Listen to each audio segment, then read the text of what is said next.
এখন থেকে আপনি চাইলে ফটোশপ ইউজ করে যে কোনো ডকুমেন্টের মধ্যে যে কোনো ধরনের সিল তৈরি করে অ্যাড করতে পারবেন। অনেক সময় আমাদের এমন কিছু ডকুমেন্টের প্রয়োজন হয়ে পড়ে যেই ডকুমেন্টগুলোতে সিল এবং সাইন না থাকার কারণে আমরা সেই ডকুমেন্টগুলোকে কোথাও কাজে লাগাতে পারি না। কিন্তু আমার আজকের ভিডিওটি দেখার পর আপনি যে কোনো ধরনের সিল তৈরি করে আপনার যে কোনো ডকুমেন্টের মধ্যে অ্যাড করতে পারবেন। এমনকি চাইলে আপনি সেই ডকুমেন্টটিকে সিল সহ প্রিন্ট করতে পারবেন, অথবা চাইলে আপনি অনলাইনে কোথাও পাঠাতে পারবেন। মোট কথা হচ্ছে আপনার প্রয়োজন অনুসারে আপনি সেই ডকুমেন্টটিকে কাজে লাগাতে পারবেন। তো মূলত আজকের ভিডিওতে আমি আপনাদেরকে দেখাবো যে কীভাবে আপনারা একটি রিয়েলিস্টিক সিল তৈরি করে সেই সিলটিকে যে কোনো একটি ডকুমেন্টের মধ্যে অ্যাড করবেন এবং সেটি দেখতে হুবহু অরিজিনাল সিলের মতো হবে। তো আশা করছি পুরো ভিডিও জুড়ে আমার সাথে থাকবেন। তো বন্ধুরা চলুন শুরু করি। তো বন্ধুরা দেখতে পাচ্ছেন ফটোশপ সিসি সফটওয়্যারটি আমার সামনে ওপেন অবস্থায় রয়েছে এবং অলরেডি আমি একটি ডকুমেন্ট ওপেন করে নিয়েছি। আমার এই ডকুমেন্টের মধ্যে একটি সিল এবং সাইন অ্যাড করা প্রয়োজন। আর আরেকটি বিষয় হচ্ছে আপনার কাছে ফটোশপের যেই ভার্সনই থাকুক না কেন, মানে আপনি ফটোশপের যেই ভার্সন ইউজ করেন আপনার সেই ফটোশপ ইউজ করেই যে কোনো ধরনের সিল আপনি তৈরি করতে পারবেন। তো প্রথমে আপনি যেটা করবেন, আপনার কম্পিউটার থেকে আপনার ফটোশপ সফটওয়্যারটিকে ওপেন করে নেবেন। এরপর আপনি যেই ডকুমেন্টের মধ্যে সিল এবং সাইন অ্যাড করতে চান সেই ডকুমেন্টটিকে ওপেন করে নেবেন। তো আমি প্রথমে যেটা করব, আমার একটা সিল তৈরি করে নিব। তো সেটি করার জন্য আমরা প্রথমে একটা নিউ পেজ ক্রিয়েট করব। তো নিউ পেজ ক্রিয়েট করার জন্য আপনি কিবোর্ড থেকে কন্ট্রোল ধরে এন প্রেস করবেন। এরপর আপনি যেটা করবেন, আপনার ইচ্ছে মতো কাস্টম একটা নিউ পেজ তৈরি করবেন। তো আমি কাস্টমের মধ্যে ক্লিক করে এখান থেকে উইডথ দিব 2 এবং হাইট দিব 2, আর মাপের একক যেটি রয়েছে এটি আমি ইঞ্চি রাখলাম। এরপর রেজুলেশনের ঘরে 300 রাখবেন। তারপর আপনি নিচে এখান থেকে ক্রিয়েট অপশনে ক্লিক করবেন। দেখতে পাচ্ছেন বন্ধুরা 2x2 একটি পেজ আমার সামনে ক্রিয়েট হয়ে গিয়েছে। তো এখন আমি এখানটায় আমার নিজের একটি সিল তৈরি করব। তো সেটার জন্য চলে যাব টুল বক্সে এখান থেকে টাইপ টুলের মধ্যে ক্লিক করলাম। টাইপ টুলে ক্লিক করার পর উপরে টাইপ টুলের অধীনে যে অপশনগুলো রয়েছে এখান থেকে যে ফন্ট অপশনটি রয়েছে আপনি এখান থেকে আপনার ইচ্ছে মতো একটি ফন্ট চুজ করে নেবেন। তো আমি এখান থেকে একটি ফন্ট চুজ করে নিলাম। এরপর এখানে ফন্টের যে স্টাইল রয়েছে এটি আমি রেগুলার রাখলাম। তারপর ফন্টের সাইজ আপনি এখান থেকে যে কোনো সাইজ রাখতে পারেন, অথবা আপনি পরেও সাইজ পরিবর্তন করতে পারবেন। তো এরপর আপনি যেটা করবেন, পেজের মধ্যে জাস্ট একটি ক্লিক করবেন। তো ক্লিক করার পর আপনি যেই নামে সিল তৈরি করতে চাচ্ছেন সেই নাম এবং সেই পদবিগুলো এখানটায় টাইপ করে নেবেন। তো আমি টাইপ করে নিচ্ছি, দেখেন।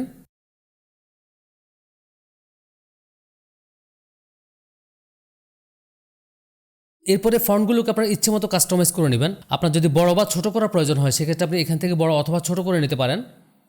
আর এই ফন্টগুলোকে আরও সহজভাবে অ্যাডজাস্ট করার জন্য আপনি আপনার প্যারাগ্রাফ বক্সটিকে ওপেন করে নেবেন। তো দেখতে পাচ্ছেন আমার এখানটায় প্যারাগ্রাফ বক্সটি ওপেন অবস্থায় রয়েছে।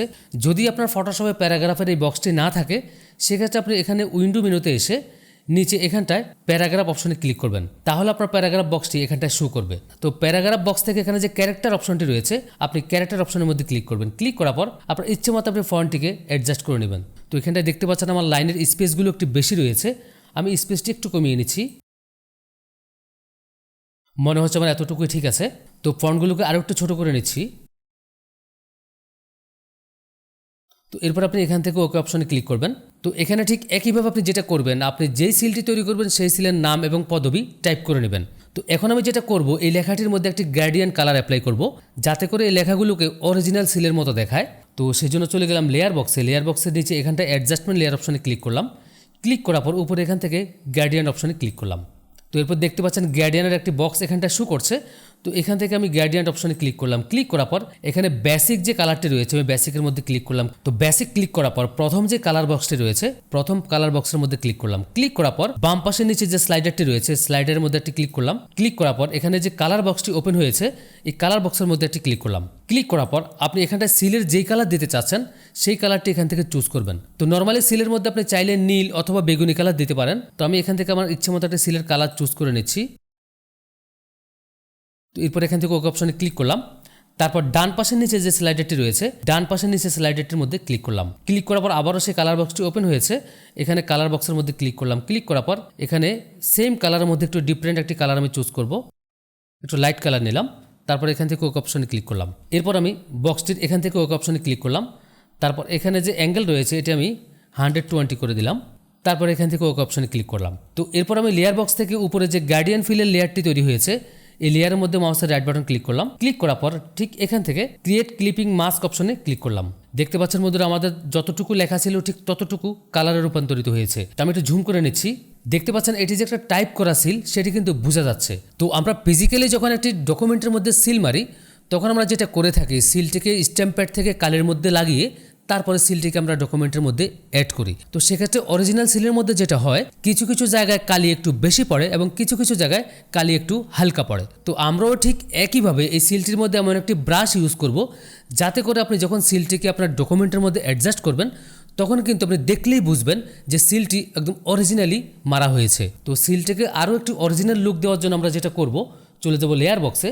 লেয়ার বক্সের নিচে এখান থেকে ক্রিয়েট এ নিউ লেয়ার অপশনে ক্লিক করে একটি নিউ লেয়ার ক্রিয়েট করে নিলাম। এখন আমরা যেটা করব, একটি ব্রাশ ইউজ করব। তো সেটার জন্য চলে গেলাম টুল বক্সে, টুল বক্স থেকে ব্রাশ টুলটিকে সিলেক্ট করলাম। ব্রাশ টুলে ক্লিক করার পর এখানে ব্রাশ টুলের অধীনে উপরে যে অপশন রয়েছে, আপনি এখান থেকে স্কেটস যে কোনো একটি ব্রাশ চুজ করে নেবেন। আপনি আপনার ফটোশপে যখন ব্রাশের এই অপশনটিতে ক্লিক করবেন তখন দেখবেন হিউজ পরিমাণে ব্রাশ কিন্তু আপনার সামনে শো করবে। তো আপনি স্কেটস নামে অনেকগুলো ব্রাশ পেয়ে যাবেন, সেখান থেকে আপনি স্কেটস নামের একটি ব্রাশ ইউজ করবেন। তো আরও সহজ করার জন্য আপনি যদি ফটোশপের সিসি ভার্সন ইউজ করে থাকেন, এখানে যে ব্রাশ টুলের অপশন রয়েছে এখান থেকে আপনি চাইলে 60 নাম্বার অথবা 59 নাম্বার ব্রাশটিকে ইউজ করতে পারেন। তো আমি এখান থেকে 60 নাম্বার ব্রাশটিকে চুজ করলাম। চুজ করার পর আপনি যেটা করবেন, আপনি লেখার কিছু কিছু অংশে ব্রাশটিকে ক্লিক করবেন, যাতে করে লেখাটিকে একটু ঝাপসা দেখায় বা কিছু কিছু জায়গায় কালি বেশি রয়েছে বা কিছু কিছু জায়গায় কালি কম রয়েছে, সেটি যেন দেখলেই বোঝা যায়।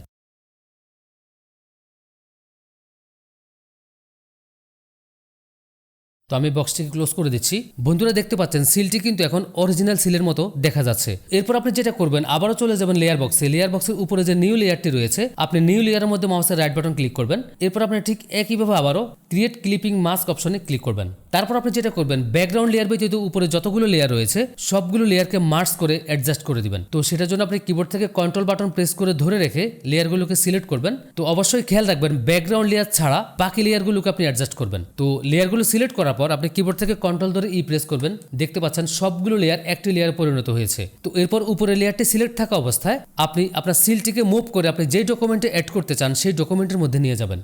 তো সেটার জন্য আমি টুলবক্স থেকে মুভ টুলটিকে সিলেক্ট করলাম। সিলেক্ট করার পর আমার সিলটিকে মুভ করে আমি আমার ডকুমেন্টের মধ্যে নিয়ে ছেড়ে দিলাম। তো এখন আপনি যেটা করবেন, সিলটিকে আপনার ইচ্ছা মতো অ্যাডজাস্ট করে নেবেন। আপনার যদি কোনো কারণে বড় অথবা ছোট করার প্রয়োজন হয় সেটি আপনি করে নেবেন। তো বড় অথবা ছোট করার জন্য আপনি প্রথমে যেটা করবেন, সিলটিকে ট্রান্সফর্ম করে নেবেন। ট্রান্সফর্ম করার জন্য কিবোর্ড থেকে কন্ট্রোল ধরে প্রেস করবেন। এরপর আপনি চাইলে আপনার ইচ্ছা মতো সিলটিকে বড় অথবা ছোট করতে পারেন।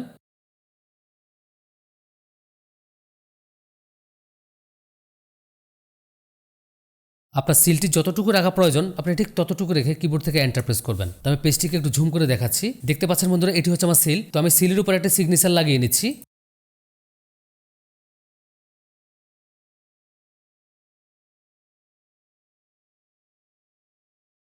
দেখতে পাচ্ছেন বন্ধুরা, সিলটি কিন্তু একদম অরিজিনাল একটি সিলের মতো দেখা যাচ্ছে। তো এখন আপনি চাইলে আপনার ডকুমেন্টটিকে প্রিন্ট করতে পারেন।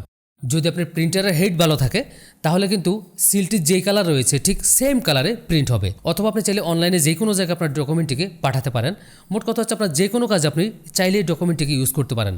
তো ঠিক এভাবেই চাইলে আপনার যে কোনো ধরনের ডকুমেন্টের মধ্যে একদম রিয়েলিস্টিক সিল তৈরি করে আপনি অ্যাড করে ইউজ করতে পারেন। তো আশা করছি আজকের টিউটোরিয়ালটি আপনাদের অনেক ভালো লেগেছে। আর যদি ভালো লেগে থাকে তাহলে অবশ্যই আমার ভিডিওতে একটি লাইক করবেন। আর আপনার কোনো মতামত থাকলে সেটি কমেন্ট করে জানাবেন। তো বন্ধুরা, দেখা হবে আবারও পরবর্তীতে নতুন কোনো চমৎকার টিউটোরিয়াল নিয়ে। সেই পর্যন্ত সবাই ভালো থাকুন। আল্লাহ হাফেজ।